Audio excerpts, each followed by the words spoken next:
So today we'll start the mimer itself. So yesterday, you saw the shir on Facebook, yes, right? Yes. Yeah, okay. So there's a lot more to be said about Tafkuf Samach Beis, about 1802, the Maimarim from 1802. And as I continue in the book, yesterday I finished another piece of it. It just becomes more and more, the plot thickens, as they say. Anyway, Shira Ma'alot B'Shuv Hashem et Shivat Zion Einu Kecholmim. So this is something that we say every time we finish eating, just before Birkos Hamazon. Just before we bench, we say the blessings on the meal. So, literally this means that when Hashem returns, meaning brings back the return of Zion, of Zion, then we'll see that we were as if we were dreaming. It's as if we were dreaming. So the whole time of being in exile is like a dream. So David Melech knew about the exile before it took place. Of course he knew about exile. He knew all about exile. He had been in exile. Again, it doesn't mean that he specifically spoke about our exile. I thought that's what it was talking about. It could be that he also saw something from that, but in principle he knew enough about exile to be able to write about it, to read it and write a poem about it. Not to mention the fact that that all the exiles, they come out of Egypt. So if you know anything about what happened in Egypt, you know about everything that will happen in all the future exiles. It's a forerunner for... Okay. It's a foreshadowing for everything else. So the question is, why is the exile likened to a dream? What is it about a dream that is like the exile? So different attempts have been made to interpret this verse from Psalms. But why is it like a dream? Says the Alter Rebbe, Hinei HaChalom hu mechaber shnei hafachim b'nosei echad. What a dream does, which is different than wakefulness, is that it is able to combine two opposites in one vessel. Which is seemingly impossible, like putting And things that are seemingly impossible. putting an elephant through the pin of a needle. Right, pin of a needle. But isn't that what Torah Kupa de does Machta. anyway? What? But isn't that what Torah and Talmud does anyway? What do you mean? Reconcile two seemingly contradictory... Oh, very good, very good. Very good. So, basically What what have you he's been saying... eating for breakfast? Razor blades? Why razor blades? Sharp. Sharp, Yes. sharp. What? Sharp, he's very Oh, sharp. continue. English humor, British humor, whatever, Commonwealth humor. So, what do you mean anyway? Who knew this?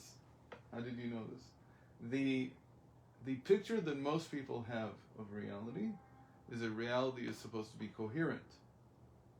You're supposed to follow, and we'll foreshadow here, you're supposed to follow a certain kav, a certain line in life. Like, you have a certain occupation, you have a certain mentality. You don't go around switching stuff every 2 minutes and saying, now I think like this and now I think like that. But it's That's an incoherent person. It's an incoherent life. You can't pursue anything if you keep switching. There's no...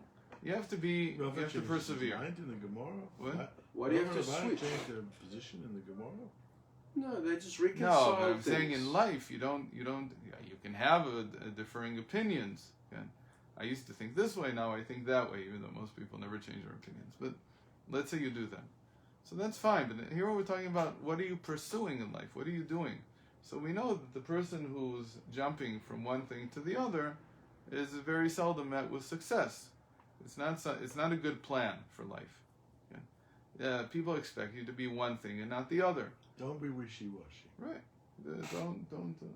It's a very common thing. It's the way that people understand things. It's really the way that to take a very pertinent thing for Generation Z. Okay. Side hustles. What Ever heard that term? It's the generation after X. No, it's after Y. After Y, sorry. After, the millennials, I think they're called Z or whatever. I don't know. Whatever. I can't keep up with it. But anyway, people who are in their 20s now. So in the early 20s. they no longer see life the way that you saw it. You saw that I have to get a job somewhere, and I have to develop my career in that area, and I slowly moved forward until you got to where you got, and then you kept at it for another 20 years, and you retired with a pension. That was the picture of life. And that It wasn't my picture. It was the generation Right. before's picture, Right. which was stamped on you. Right. Take it or leave it. Okay. But you felt differently. Maybe.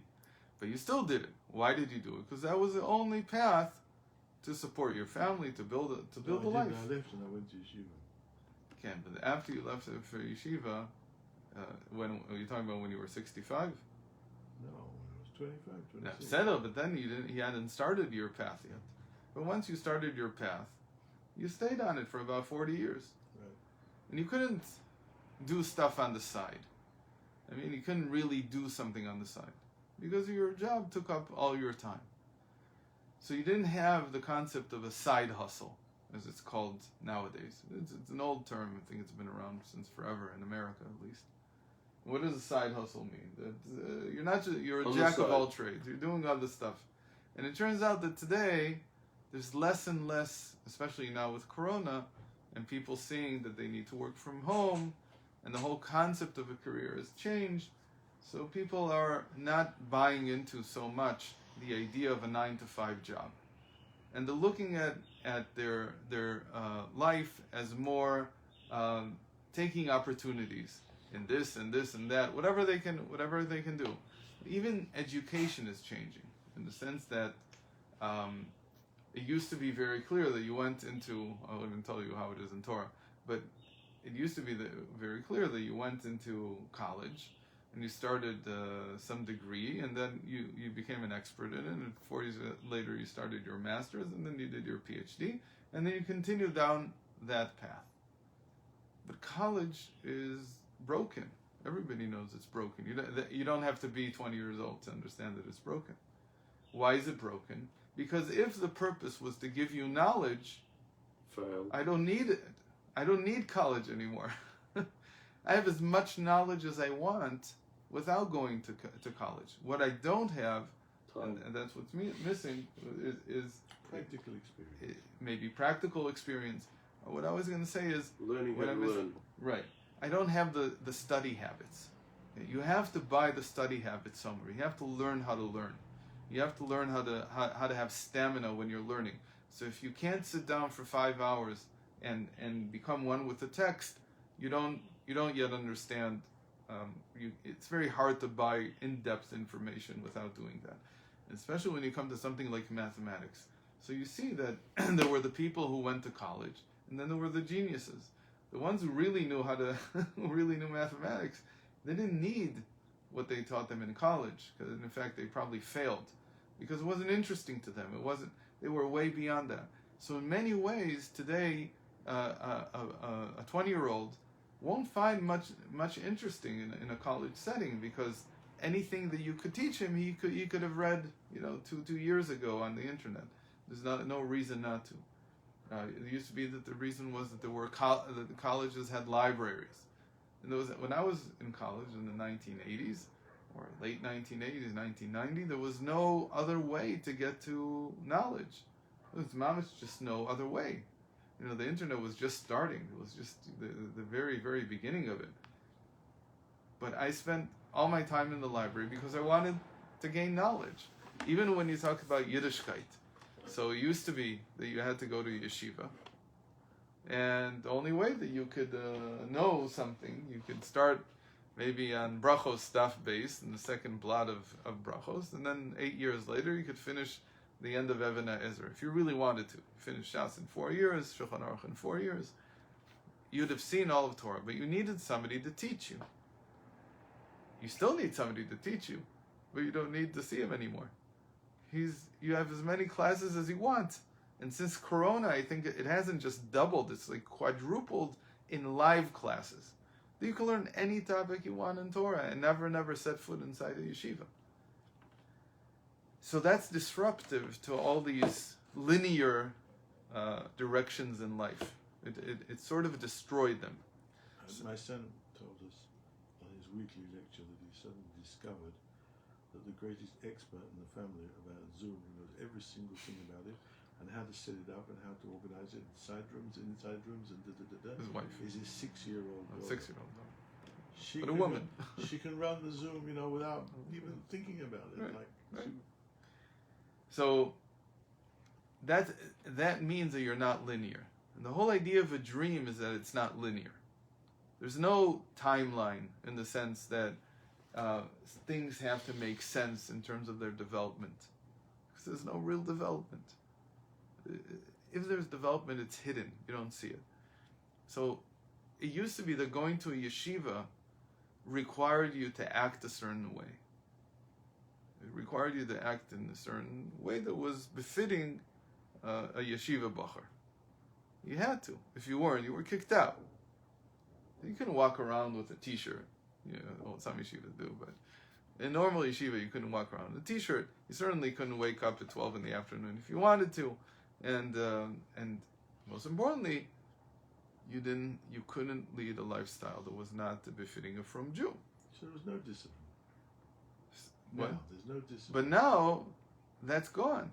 Because if somebody wants to become the biggest expert that he wants on Evana Ezer, all he needs to do is come in his shorts and his t-shirt and with his slippers on, and he sits and he listens to the biggest rabbi in the world, and he'll give an in-depth shir on Siman Aleph, Beis, Gimel. He goes through all of it.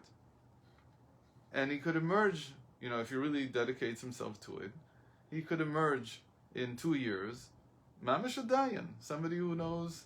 So it's true that they're not quick to share. They're trying to hide it. But eventually there's not going to be any choice. Eventually it'll go up, because it's true that at certain levels you have to know Hebrew at least. But if you know Hebrew, and you're willing, or Yiddish, and you're willing to sit and listen, you can hear everything. But that doesn't stop you from leading your life in a completely opposite manner. So you've got this crazy thing that you can have a person who's not even Jewish who becomes a great expert. The one of the craziest examples that I know of is Temple Geradin. You know about her? She's the world expert on shechita. She's the biggest expert in the world. She's on the spectrum of autism. I've talked about her before. And she has a knack for animals. She's not Jewish. She has no connection to anything. And she's the biggest expert in the world on shechita. What do I mean, the biggest expert? Does she know every single shach on your idea? Probably not. But she knows the application better than anybody else. So if you want to build a slaughterhouse anywhere in the Western world, you have to get her stamp of approval, which is crazy. It's nuts. But that's what happened, because and she says, how did I learn this? Well, somebody told me that the Jews slaughter in a certain way, and I was very curious. I wanted to find out how this works. So I went into a library, and I started reading. They told me, I met with a rabbi, he told me what to read. I began to read. I discussed it with him, so on. She's very, very smart. So she knows Chulin by heart. No, you don't need all of Chulin, but she knows a lot of Chulin by heart, because she learned it. She studied. And so you look at that, and that's not linear. That's completely, I don't know, how do you describe that? So again, is she going to be in the forefront of paskening something, of ruling something legally? No. But she knows enough that she has the discussions with the people who do rule, and they have to, again, because of the power maybe that the state has over religion, but she gives the final stamp of approval. So they have to consult with her. And she understands well enough to be able to consult them. It's a crazy situation. So this is how unlinear the world becomes. The world becomes more and more like a dream. It becomes more and more like something that doesn't make any sense. It's not coherent. So that's what happens during a dream. The two things that are opposite combine into one vessel. והיינו מפני, what's the reason? כי בשינה נסתלק מוח השכל המבחין, ולא נשאר הכוח המדמה. Because during the dream, the mind which is coherent and tries to set things apart and differentiate between them disappears, and what's left is only the power of imagination. So really, what are we saying? In terms of Kabbalah, the way you would explain this is that Bina, which is the mind, understanding, which is the main faculty of the mind, and it's the one that differentiates, during sleep, it disappears, it goes away, and what's left is the outer casing of Bina, the Makif, the surrounding light of understanding. And the surrounding light of understanding is the source of the power of imagination. That's how it's explained in Kabbalah. So that's what he's saying, basically. V'koach hamedameh, and the power of imagination, yachol le'arkiv shnei inyanim hofchim. It can bring two opposite things that don't belong together into one image, into one vessel. For instance, and remember, he's writing this in 1800 something, 1803, 1804, 1805, not sure exactly when. I think it's 1805. And the example then was, Kmo sfina ratza ba'avir. So the Rambam says, the Rambam wants to bring an example of what does it mean for two things to be, what is a paradox? So he says, a vessel, meaning like a ship, made of metal, flying through the air. That's what the Rambam says. The Alter Rebbe, I guess he understood that the metal wasn't the problem.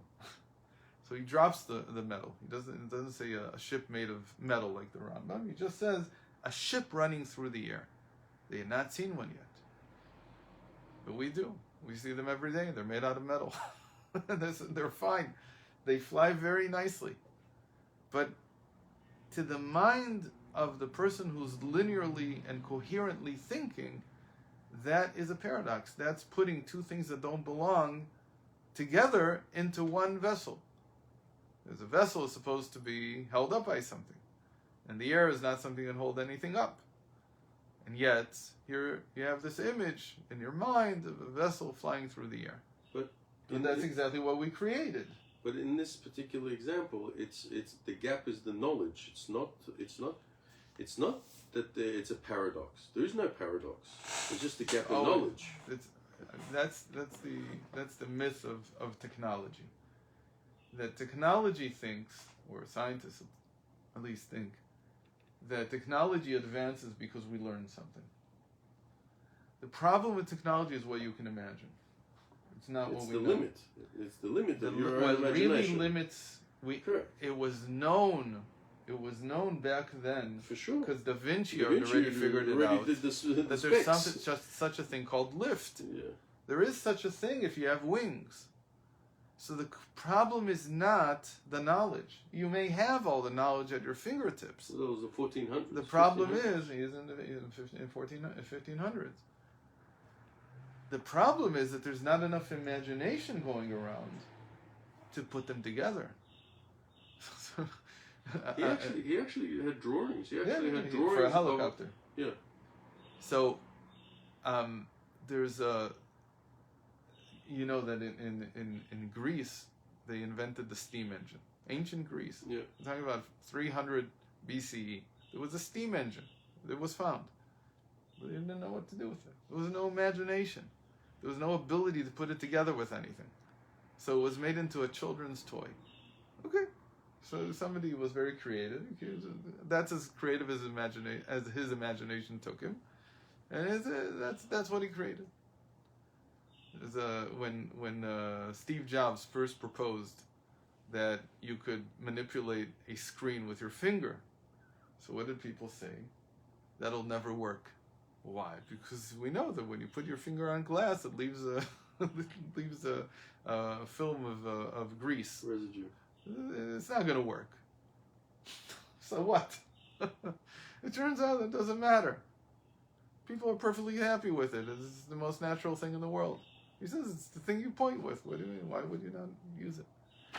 So you need imagination. Really, the limiting factor on human progress is imagination, not knowledge.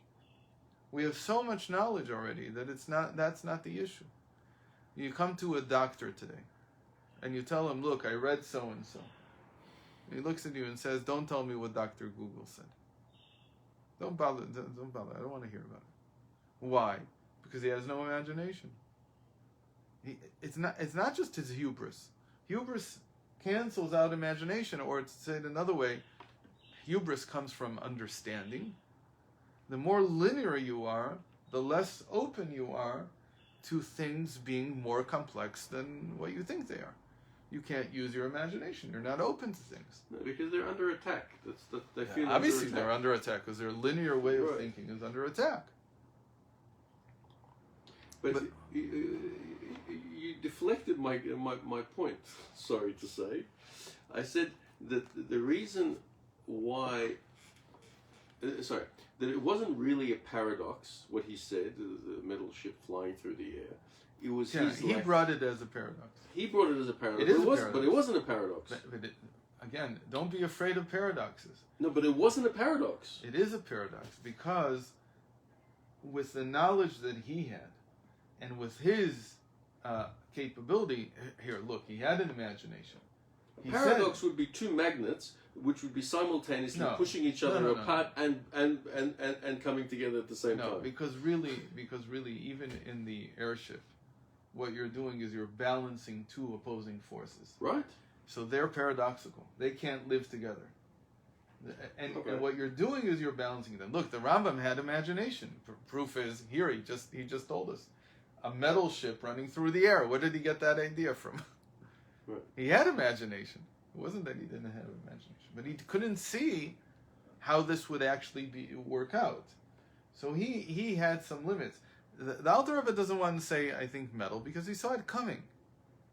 He saw it very close to him already. Right. Alter Rebbe didn't see the train. I don't think he saw the train.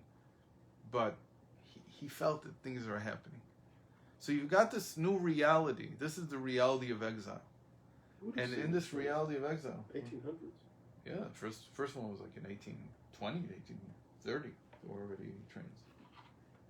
Yeah, you would have seen it. First train line was from Darlington to Manchester, Robert Louis Stevenson, about 1842. 1842?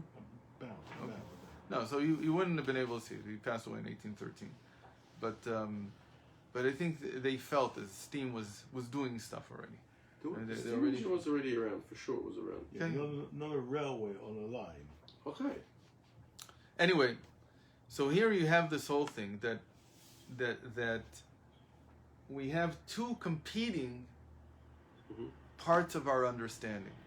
The inner part is linear, and the external part, which is where the imagination lies, is circular. This is one of the novel interpretations that the Alter Rebbe gives to what the Arizal calls igulim veyoshim, that there are circles and there are lines. So we go back to the neshama being the imagination and the guf being the linear thought. Part of it. But really what it's saying is there are two ways to approach life. You can approach life as a linear journey. Yes. I want to get from point A to point B. Yes. And you can approach life as having some kind of inspirational factor, which is not linear, which is coming from somewhere else. But you need both, otherwise it cannot work. Okay? There's no world without both. In any case, the main thing is that for us, the imagination really only works in the dreams. That's what he wants to say here. That we're so linear. Again, for us, this is going to explain how close we are to redemption. Because in his time, 200 years ago, 222 years ago, when he wrote this, there was still some distance. But now it seems like everything is not linear. Right. Everything stopped being linear. A quantum computer, for instance, is let's see if we can calculate things non-linearly. Huh? Yes, that's what it does. Yes. It checks everything in all the different options in a non-linear way. Asynchronous. Right, without even considering time. Even time is not linear there. So the closer you come to the redemption, the more this power of the imagination begins to reveal itself in reality. That's what the verse means. That when Hashem brings the redemption, it will be as if we're dreaming, meaning the imagination will play a much stronger role. But again, it's not just imagination per se, it's this ability to, in a certain sense, contain opposites without thinking that one of them is wrong. So it's almost like your feet not touching the ground. You're being suspended. Suspended in a sense that the actualization of reality is no longer necessary. No, you want things to be in reality. But reality becomes non-linear. But it doesn't need to be. For imagine to exist, reality so that's the need. problem. He says that now the problem is that the only way you can tap into this surrounding light is when you dream. So you're dream. saying you'll be able to do it whilst you're awake. Right. Okay. You dream with eyes wide open. You're but again, the point is not so much here. Everybody will take this. I know that when people listen to this, then they'll say, what he's saying is that technology is or our ability to imagine, that's a sign of the redemption. It's not that simplistic. What he wants to say is that the fact that you can carry two opposites in one vessel, that is the sign of the redemption. And the two opposites don't have to be imagination. It's just that imagination is the example of a surrounding light, the surrounding light of understanding that allows you to carry these two opposites. But for instance, your loving kindness also has a surrounding light. What does loving kindness's surrounding light say? It doesn't say X and not X. It's not just a logical thing. It'll be like, I can say I hate you, but I still love you. It's like that even when you say... There's no problem with that. It's difficult. It's difficult to say that in the mind it's easier to understand how opposites can coexist. But in the heart, to say to somebody, look, I hate you, or I love you and still hate you, that's more difficult. It's more difficult for the heart to contain two things. So really what happens in the heart is that usually it fluctuates between the two. And so there's no real, but the whole point is, this Rav Ginsburg did mention last night, that even when you say war, you say peace. Mm-hmm. Okay? There was no such concept, I think, in the past, that war is an instrument for peace. I think that's a novel idea. No, Sun Tzu says that. Where does he say that? Sun Tzu says in The Art of War. What does he say? He says that anyone who is not prepared for war cannot achieve peace. That's something else. But to actually actually enter into a conflict in order to attain peace. That is the ultimate goal. Maybe he says something. That's what he says. Yeah, maybe it's the same thing. I have to think about it. It's exactly the same thing. But I think it's a relatively new idea in the world, that even our wars are peaceful. When you talk about the Cold War, so that was the first example of a war that was never a war. It was all peaceful in the end. There wasn't any fighting going on. Nobody ever shot a bullet. There was plenty of people killed by espionage and murder and assassination but it's bubkas. Okay. When you compare it to World War II. Okay, yeah, sure. And now you're talking about a trade war. No, say that. Who are the casualties going to be? Some container ships. I don't know, something like that. You're not talking about something that's really worrying. What? Somebody's bank account. Somebody's bank account. That's the same as death. But it's different. It's still different. But it's the same as death. Torah says a poor man is like a dead man. Like a dead man. Thankfully, he's not dead. He can recuperate. Raise the tariff, he'll recuperate. The coin can still be in the same room as the Apparently. Right. Apparently. Yeah. So there's igulim, there are surrounding lights on every one of the faculties. The example here is from Bina, from understanding. And in understanding, this is the what was before only possible in a dream becomes possible in a waking state. Now, the example that he's going to give is so far removed from technology and from anything like this that we almost don't get it, but we'll get it. We'll understand. So he says, the Rambam says, כמו שכתב הרמב"ם בשמונה פרקים, רק שבהקיץ שמתעורר כוח השכל הוא השולט על כוח המדמה. When a person's awake, so the linear side of his understanding, it controls his imagination, ואינו מניחו להרכיב לפי שיעורי בית, שכלו שהם דברים נפרדים ואינם מתאחדים כלל.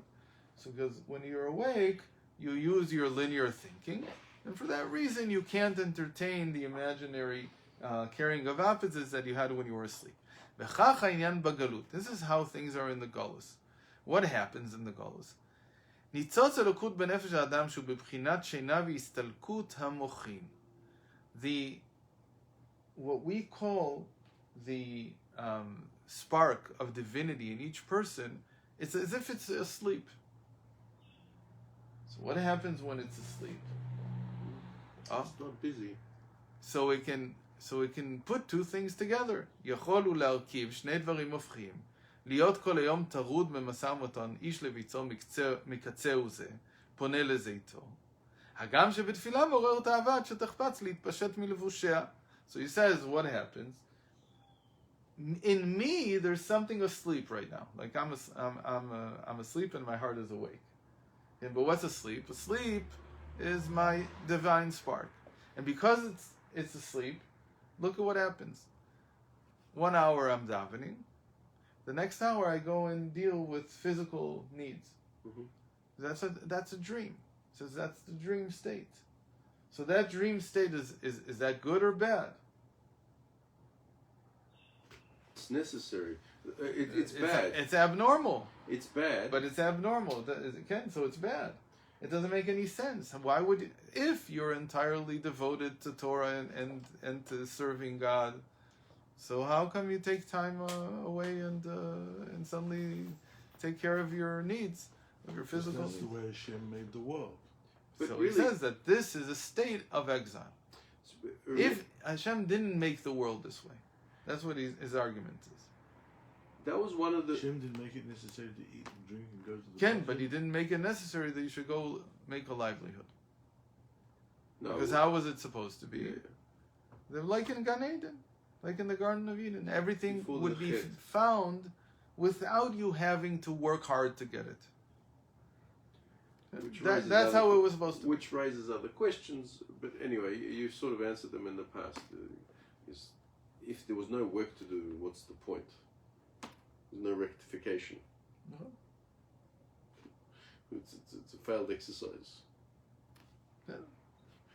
I mean, I'm not saying it's a failed, but wasn't it reminds me about Paro's role with the Jewish people. He wanted to keep them busy. They had to be completely involved day and night so that they didn't have the space to dream. Right.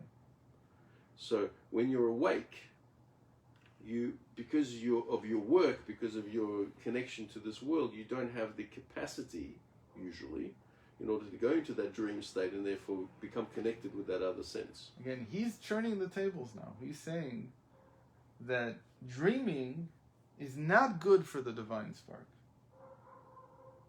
Being in a state of sleep is not good for it. I would have thought that would be like the energy source. No, because what do you want the divine spark to do?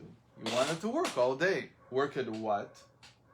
Linearly. You want it to work constantly on serving God. That's what you want it to do. So not in everything is sleep so good. Mm-hmm.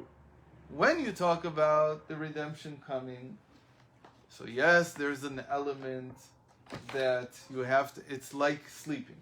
It's like dreaming.